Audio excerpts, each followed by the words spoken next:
കല്യാൺ സിൽക്സിൽ ആടി സെയിൽ തുടങ്ങുന്ന സമയത്ത് വൻ തിരക്കായിരിക്കും. എല്ലാവരും ഓടിക്കൂടി വൻ പർച്ചേസിംഗ് ആണ്. പക്ഷേ സ്റ്റോക്ക് മാർക്കറ്റിലും അങ്ങനെ ആടി സെയിലുകൾ നടക്കാറുണ്ട്. പക്ഷേ അന്നേരം ആർക്കും വേണ്ട, എല്ലാവരും വിൽക്കാൻ വേണ്ടിയിട്ടുള്ള നെട്ടോട്ടത്തിലാണ്.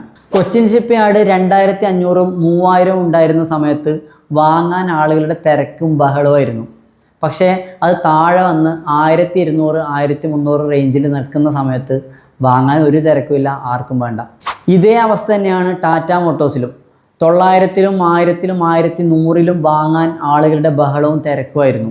പക്ഷേ അതിപ്പോൾ 600-ലെത്തി നിൽക്കുന്ന സമയത്ത് ഒരു തിരക്കും ബഹളവും കാണുന്നില്ല. ഒരു യൂട്യൂബേഴ്സിനെയും കാണുന്നില്ല, ഇത് വാങ്ങാൻ വേണ്ടിയിട്ട് ആളുകളുടെ ബഹളവും കാണുന്നില്ല. അതേ അവസ്ഥ തന്നെയാണ് കല്യാൺ ജ്വല്ലേഴ്സിൽ എടുത്തു നോക്കുകയാണെങ്കിലും. 700-ലും 800-ലും ഒക്കെ ദിവസങ്ങളോളം കളിച്ച സമയത്ത് വാങ്ങാൻ ആളുകളുടെ ബഹളമായിരുന്നു. 5% ഇറങ്ങുമ്പോഴേക്കും ആവറേജ് ചെയ്യാനും വീണ്ടും വാങ്ങിക്കൂട്ടാനുള്ള തിരക്കായിരുന്നു. പക്ഷേ ആ സ്റ്റോക്ക് 400 രൂപകളിലേക്ക് എത്തുന്ന സമയത്ത് ആർക്കും വേണ്ട, അതിനെക്കുറിച്ച് ആരും ചർച്ച ചെയ്യുന്നില്ല. ഇതാണ് അവസ്ഥ.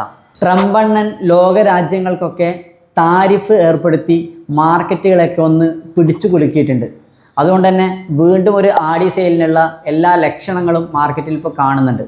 തിങ്കളാഴ്ച മുതൽ വീണ്ടും ഒരു ആടി സെയിൽ തുടങ്ങാനുള്ള സാധ്യതയുണ്ട്.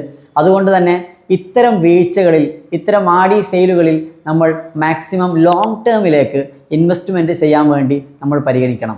ലോങ് ടേം ഇൻവെസ്റ്റ്മെൻറ്റുകളും മ്യൂച്വൽ ഫണ്ടുകളിലുമൊക്കെയുള്ള SIPകളും മറ്റും ഒരിക്കലും ഇത്തരം വീഴ്ചകൾ കണ്ടിട്ട് നമ്മൾ നിർത്തേണ്ട ഒരു ആവശ്യവുമില്ല. ശരിക്കും ലോങ് ടേമിലേക്ക് മ്യൂച്വൽ ഫണ്ടിലാണെങ്കിൽ ചെറിയ NAV-യിലും അതുപോലെ സ്റ്റോക്കുകൾ ചെറിയ പൈസക്കും നമുക്ക് വാങ്ങാൻ പറ്റുന്ന ഒരു അവസരമാണ് ഇത്തരം മാർക്കറ്റ് കറക്ഷൻസ്. പൊതുവെ പറയാറുണ്ട്, മാർക്കറ്റ് കറക്ഷൻസ് ആണ് ലോങ് ടേം ഇൻവെസ്റ്റേഴ്സിൻ്റെ ഏറ്റവും വലിയ അനുഗ്രഹമെന്ന്. നമുക്ക് ഈ അവസരം ലോങ് ടേമിന് വേണ്ടിയിട്ട് ഉപയോഗപ്പെടുത്താം.